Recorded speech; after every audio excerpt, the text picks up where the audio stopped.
Buenas tardes, el día de hoy vamos a ver los últimos dos capítulos.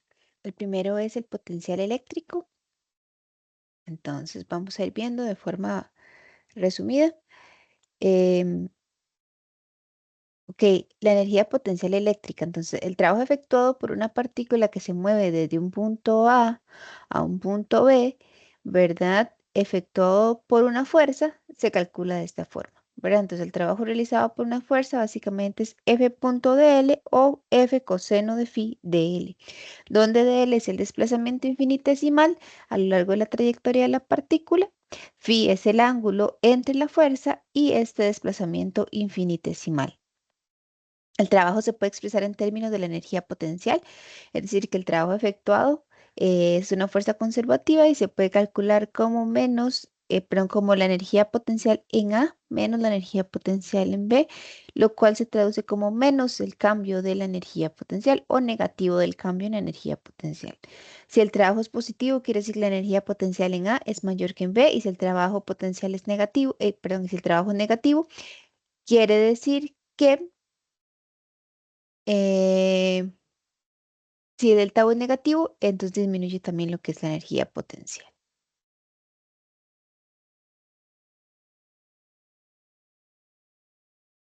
Energía potencial eléctrica en un campo uniforme. Entonces, el campo eléctrico, tenemos un campo eléctrico uniforme descendente, ¿verdad? Quiere decir que vamos desde algo positivo a algo negativo. El trabajo es positivo ya que la fuerza está en la misma dirección que el desplazamiento neto de la carga de prueba. Acá lo podemos ver. La fuerza ejercida sobre Q sub 0 por el campo eléctrico es conservativa, entonces el trabajo efectuado por E es independiente de la trayectoria que sigue de A a B. La energía potencial para la fuerza eléctrica es Q sub 0 por el campo eléctrico por Y, ¿verdad?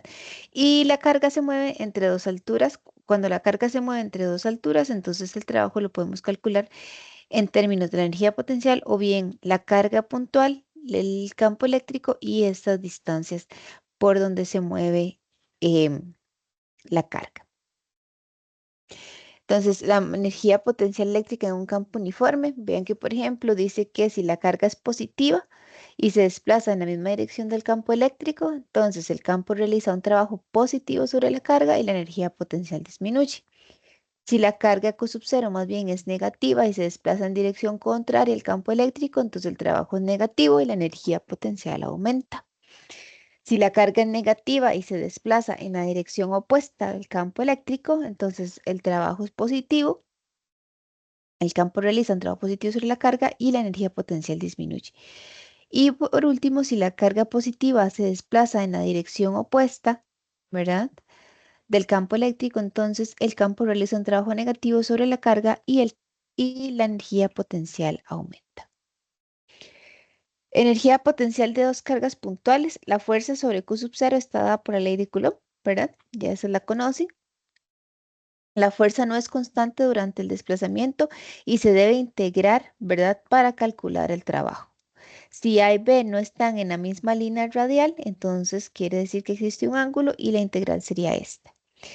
Entonces, la energía potencial eléctrica para dos cargas puntuales tiene esta forma. ¿Ok? Vean que la ley de Coulomb es inversamente proporcional a R cuadrado y la energía potencial es AR solita. Entonces, vean, por ejemplo, Q y Q sub 0 tienen el mismo signo, o sea, ya sea que las dos sean positivas o las dos sean negativas, separadas una distancia R. Tenemos que en ese caso, así se vería el gráfico de UR, donde entonces la energía potencial es mayor que 0, R tiende a 0 y U tiende a infinito. Y cuando R tiende a infinito, entonces U tiende a 0. Si Q y Q sub 0 tienen signos opuestos, ¿verdad? Entonces la energía potencial es negativa. Cuando R tiende a 0, U tiende a menos infinito. Y cuando R tiende a infinito, U tiende a 0. La energía potencial eléctrica con varias cargas puntuales, ¿verdad? Entonces, en este caso tenemos que el campo eléctrico total en cada punto es la suma vectorial de los campos debidos a las cargas individuales. Y el trabajo realizado sobre Q sub 0 durante cualquier desplazamiento es la suma de las contribuciones individuales, ¿verdad? Es decir, tenemos que sumar cada una Q1 R1 más Q2 R2 más Q3 R3 y así sucesivamente. Para cualquier campo eléctrico, debido a una distribución de carga estática, la fuerza ejercida por ese campo es conservativa y la diferencia UA menos V se define como el trabajo que debe efectuar una fuerza externa para desplazar lentamente la partícula desde B hasta en A en contra de la fuerza eléctrica. Ahora sí, el potencial eléctrico, entonces, es la energía por unidad de carga.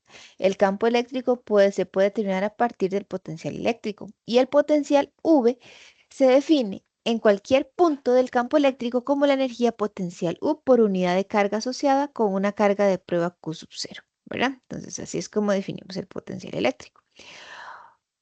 Un volt, ¿verdad? Es igual a un joule coulomb.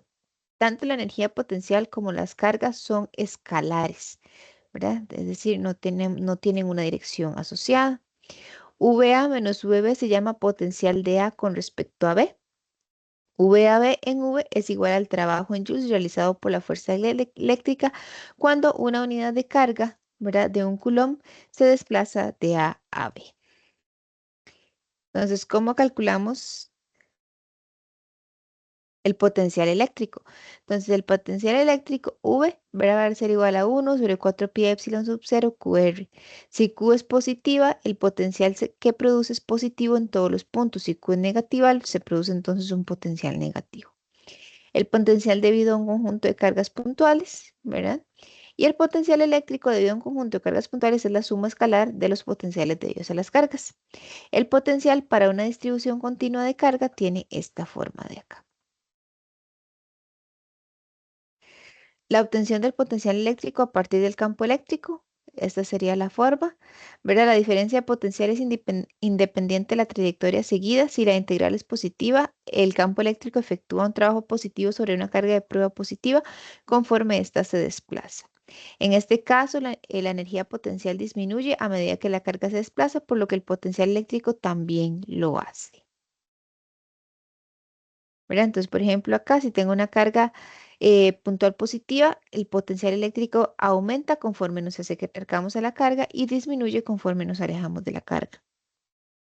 Si tenemos una carga negativa, entonces el potencial disminuye al acercarnos a la carga y aumenta al alejarnos de la carga.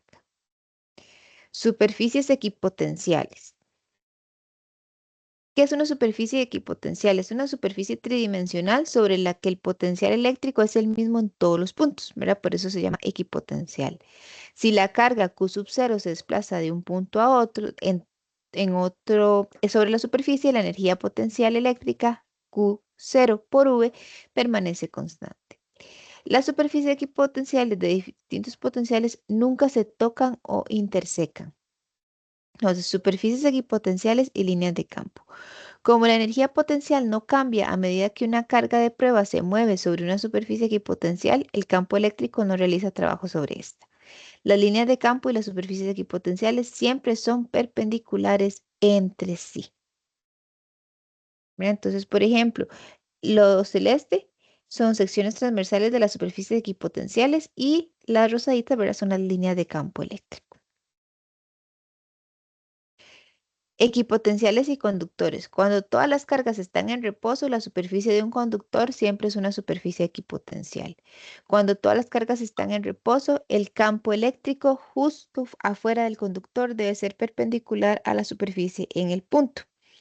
Y cuando todas las cargas están en reposo, el volumen completo de un conductor sólido tiene el mismo potencial. Gradiente de potencial.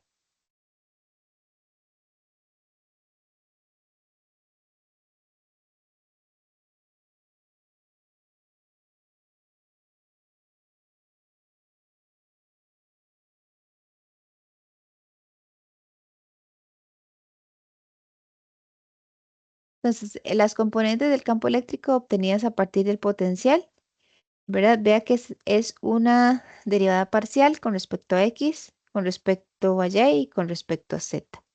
Entonces, el valor del vector de campo eléctrico obtenido tiene esta forma. El gradiente de potencial apunta en la dirección en que V se incrementa con más rapidez con un cambio de posición. El campo eléctrico es una cantidad vectorial y requiere el cálculo de componentes para cada elemento de carga y la integración por separado de cada componente. Ahora vamos a ver un par de ejemplos.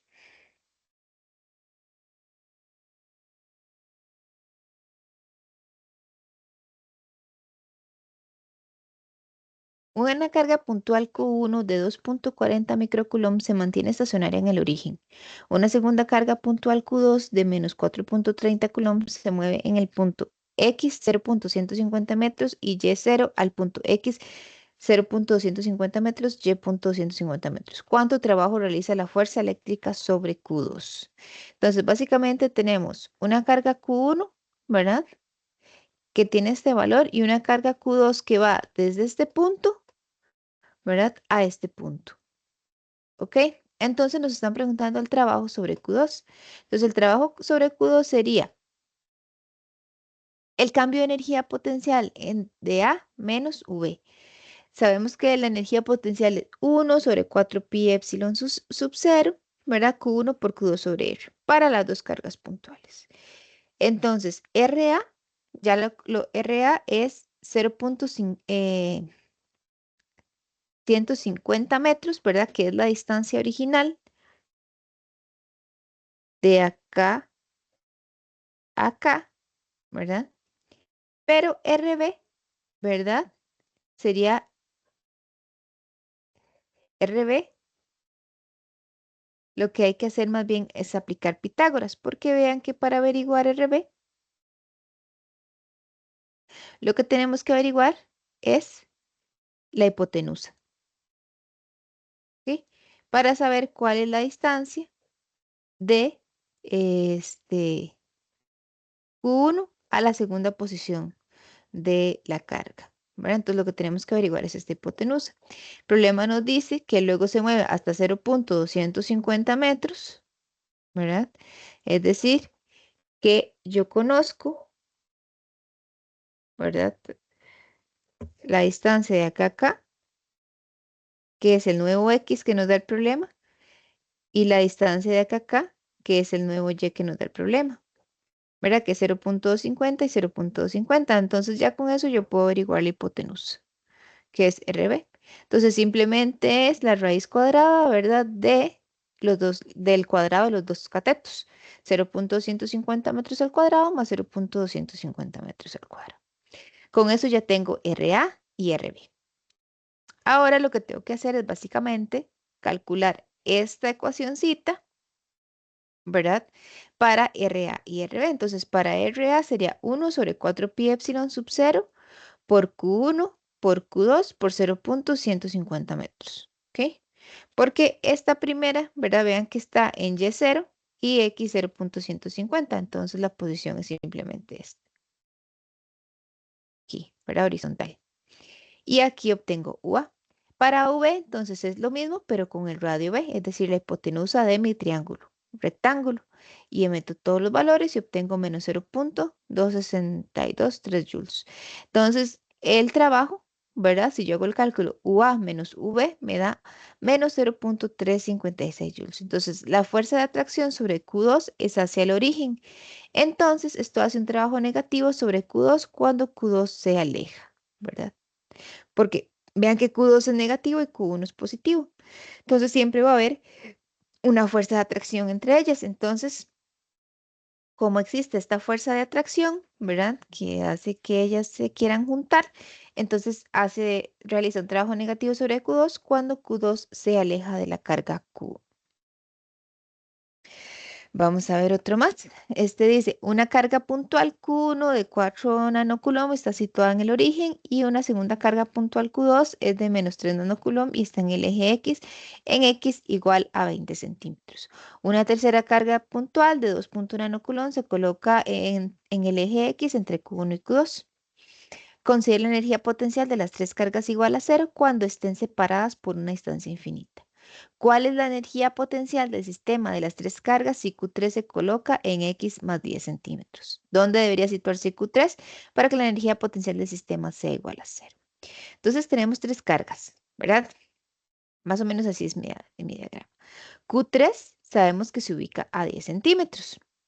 Entonces, vean, me dicen que Q1 está en el origen, ¿verdad? Es decir, en X igual a 0. Q2 está a 20 centímetros en X igual 20 y la tercera está a 10 centímetros. Pero entonces básicamente esto es 10, ¿verdad? 10 centímetros y este es 20.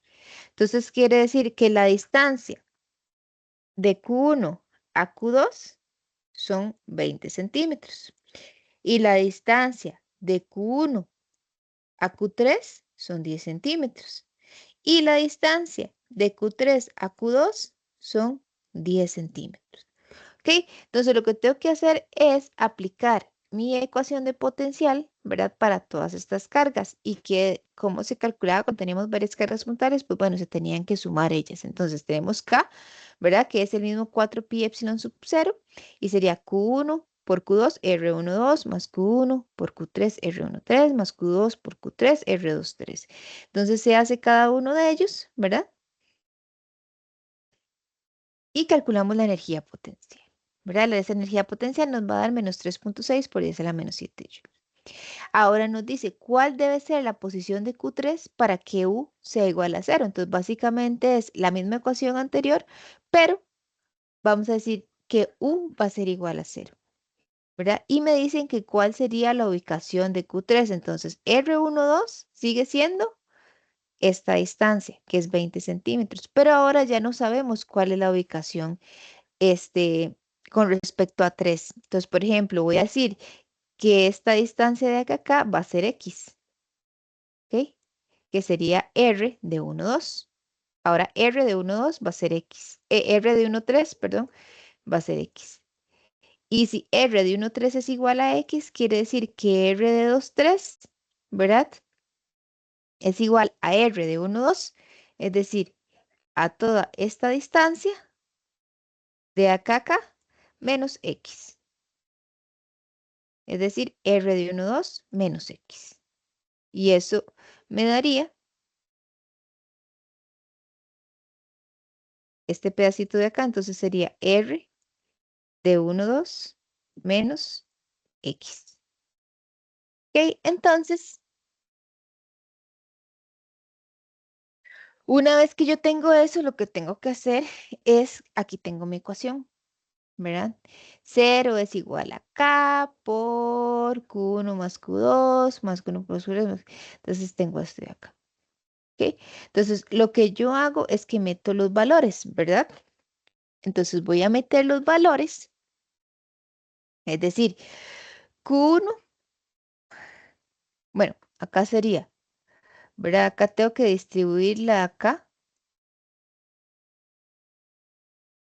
Distribuyo para cada uno de estos la K, ¿verdad? Entonces hago K por Q1 por Q2 más K por Q1 por Q3 más K por Q1 por Q3. Este es Q2, Q3, ¿verdad? Sí, este es Q2, Q3. Entonces, una vez que yo hago eso, voy a obtener que 0 es igual a menos 60 más 8 entre X menos 6 por 0.2 menos X, ¿verdad? Porque yo conozco R12, pero eso no lo conozco. Entonces, ahora lo que tengo que hacer es, bueno, resolver esta ecuación, ¿verdad? De esta ecuación voy a obtener esto, que es 60x al cuadrado menos 26x más 1.6, ¿verdad? O sea, resuelvo para x. Y eso me da igual a 0. Entonces vean que tengo una ecuación cuadrática, entonces voy a tener dos valores de x. Me dan dos valores, 0.074 metros y 0.036 metros. ¿Cómo sé cuál es el correcto? Pues bueno, tomo x1, pues es el único valor entre las cargas. Este valor es igual a 30 centímetros. 30 centímetros ya no está entre Q1 y Q2. Por tanto, el valor que me sirve es x1. ¿Ok?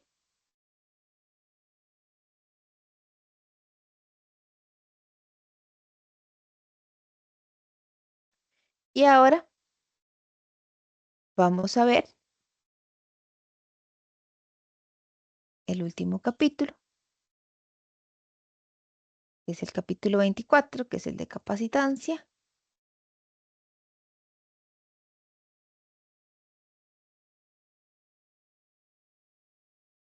y dieléctricos. Entonces,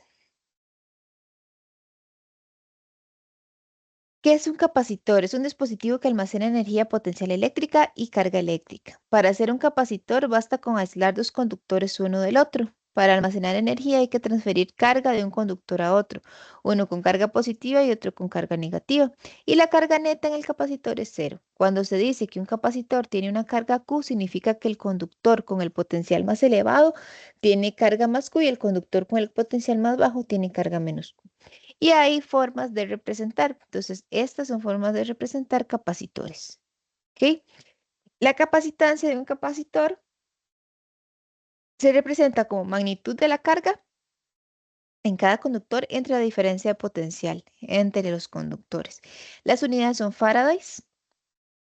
Y cuanto mayor sea la capacitancia de un capacitor, mayor será la magnitud Q y mayor será la energía almacenada. Es decir, que la capacitancia, ¿verdad? Es una medida de la cantidad de energía que puede almacenar un capacitor.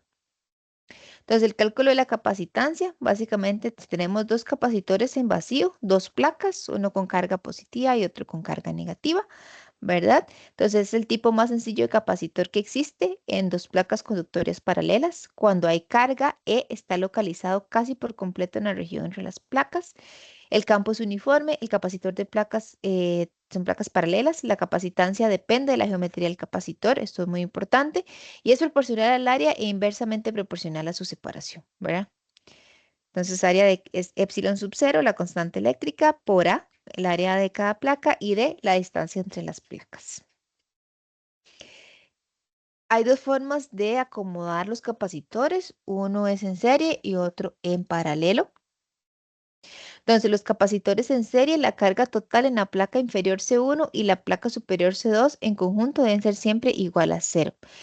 En una conexión en serie, la magnitud de la carga en todas las placas es la misma y tenemos cargas iguales. Entonces, si nos piden calcular la capacitancia de los capacitores en serie, sería 1 sobre la capacitancia equivalente sería igual a 1 sobre C1 más 1 sobre C2 más 1 sobre C3 y así sucesivamente sumando todos los capacitores que están puestos en serie. ¿Ok? Acá, por ejemplo, estos capacitores están en serie y la suma de estas dos capacitancias me dan una capacitancia equivalente. Y los capacitores en paralelo, las placas superiores están conectadas mediante alambres conductores para formar una superficie equipotencial y las inferiores forman otra. La diferencia potencial para todos los capacitores individuales es la misma, pero las cargas no son necesariamente iguales, ya que pueden llegar al capacitor de manera independiente desde la fuente. Y así es como se calcula la capacitancia equivalente de capacitores en paralelo. Y es que se suman cada una de las capacitancias. Capacitancia 1 más capacitancia 2 más capacitancia 3 y así sucesivamente. Almacenamiento de energía en capacitores y energía de campo eléctrico. Entonces, la energía potencial eléctrica almacenada en un capacitor cargado es igual al trabajo requerido para cargarlo. Es posible obtener la energía potencial U de un capacitor cargado calculando el trabajo que se requiere para cargarlo y el trabajo necesario para incrementar la carga Q del capacitor desde 0 a un valor final Q mayúscula, ¿verdad? Lo vamos a expresar de esta forma, ¿verdad? Ese es el trabajo para cargar un capacitor. Y la carga final almacenada, que es capacitancia por potencial eléctrico, ¿verdad? Entonces, la energía interna, la energía potencial, perdón, almacenada, la podemos calcular de cualquiera de estas tres formas dependiendo de los valores, ¿verdad? Las unidades de la energía potencial son joules. Los dieléctricos es básicamente cuando tenemos un material no conductor entre las placas de un capacitor y este posee tres funciones. Resuelve el problema mecánico de mantener dos hojas metálicas grandes con una separación muy pequeña sin que hagan contacto. Permite que un capacitor mantenga una mayor diferencia de potencial V y que por lo tanto almacene cantidades más grandes de carga y energía. La capacitancia de un capacitor de determinadas dimensiones es mayor cuando entre sus placas hay un material dieléctrico en lugar del vacío y la constante dieléctrica, ¿verdad? Básicamente C sobre C sub 0, donde C sub 0 es la capacitancia original y C es la capacitancia cuando tenemos el dieléctrico. Y con el dieléctrico presente, la diferencia de potencial para una carga Q se reduce en un factor K. Bueno, carga inducida y polarización. Cuando hay un dieléctrico, el campo eléctrico disminuye en un factor K, es decir, E es igual a E sub 0 entre K. En cada superficie del dieléctrico aparece una carga inducida de signo contrario y dado que el dieléctrico es eléctricamente neutro, las cargas superficiales inducidas surgen como resultado de la redistribución de la carga positiva y negativa en el material, lo que se conoce como polarización, ¿verdad? Entonces, por ejemplo, este es el capacitor vacío y este es con el dieléctrico. Entonces, vean que por el dieléctrico van a existir unas cargas inducidas, ¿verdad? En el positivo se me va a inducir una carga negativa y en la carga negativa se me va a inducir una carga positiva. Capacitancia de un capacitor para placas paralelas con dieléctrico entre placas, ¿verdad? Acá tenemos. Y la densidad de energía eléctrica de un dieléctrico se calcula de esta forma. Entonces, la constante dieléctrica puede tener varios valores, ¿verdad? Dependiendo de el material. Ruptura del dieléctrico. Este se da cuando el dieléctrico se somete a un campo eléctrico suficientemente intenso, con lo cual el dieléctrico se convierte en conductor. Y cuando un capacitor se somete a una diferencia potencial excesiva, se forma un arco a través de la capa de dieléctrico y lo quema o perfora. La magnitud máxima de campo eléctrico al que puede someterse un material sin que ocurra la ruptura se denomina rigidez eléctrica. ¿Verdad? Y ese es el valor de la rigidez eléctrica para cada uno de estos materiales. Ley de Gauss en los dieléctricos, ¿verdad? Entonces tenemos que una placa, un capacitor sin dieléctrico. Acá tenemos cuando el dieléctrico se acaba de insertar, luego cuando ya se crearon cargas inducidas, ¿verdad? Y por último, cuando ya, por decirlo de alguna forma, alcanza el equilibrio, ¿verdad? Y nos queda el campo resultante. Entonces, la ley de Gauss con un dieléctrico lo observamos en esta figura, ¿verdad? La superficie gaussiana es una caja rectangular que tiene una mitad del conductor y otra mitad del dieléctrico. Entonces, aquí es donde podemos hacer nuestra, ¿verdad? Cajita, nuestra superficie gaussiana. Entonces, la ley de Gauss en un dieléctrico tiene esta forma, ¿ok? Carga encerrada, libre total entre la constante dieléctrica. ¿Verdad? La carga encerrada libre es la carga total, no la inducida.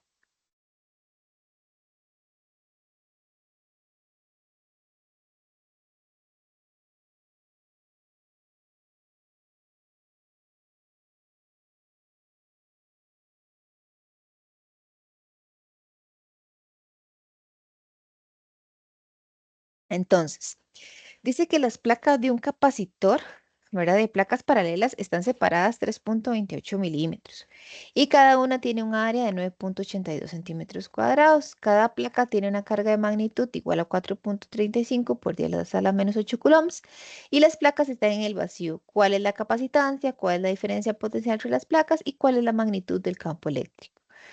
Entonces nos dan la distancia, nos dan el área y nos dan la carga. Nos piden la capacitancia, básicamente es epsilon sub 0 por el área entre la distancia, ¿verdad? Simplemente meter los valorcitos y estos 2,65 picofarads.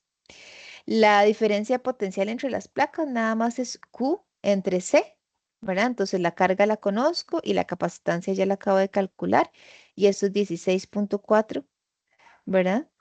Kilovoltios. Y el campo eléctrico entre placas, ¿verdad? V entre D, V ya lo calculé y D, ¿verdad? Es la distancia que es la que ya nos dio. Y esto nos da 16,4 por 10 a la 13 voltios.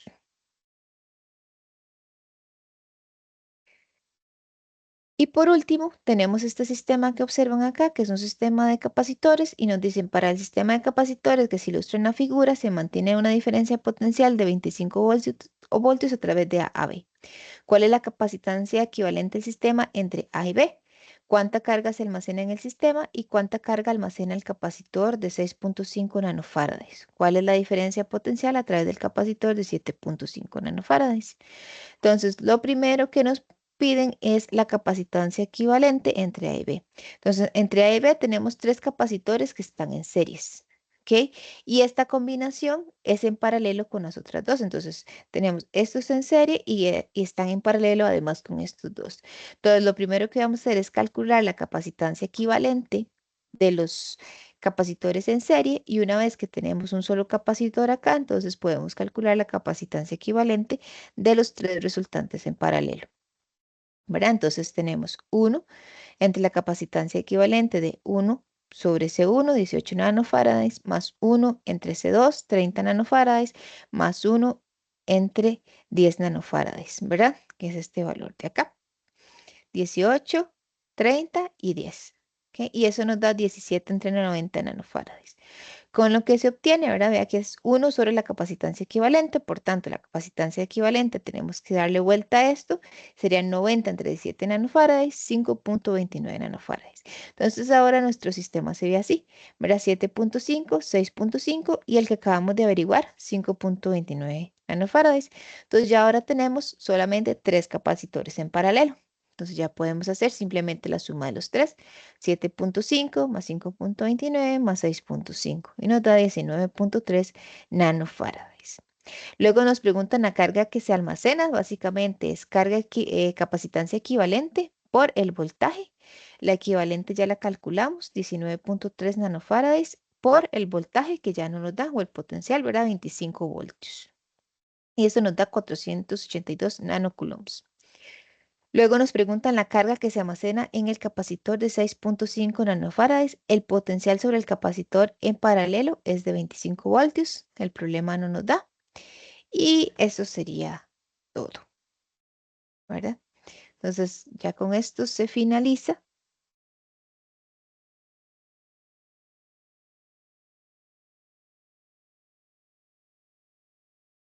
lo que sería la materia.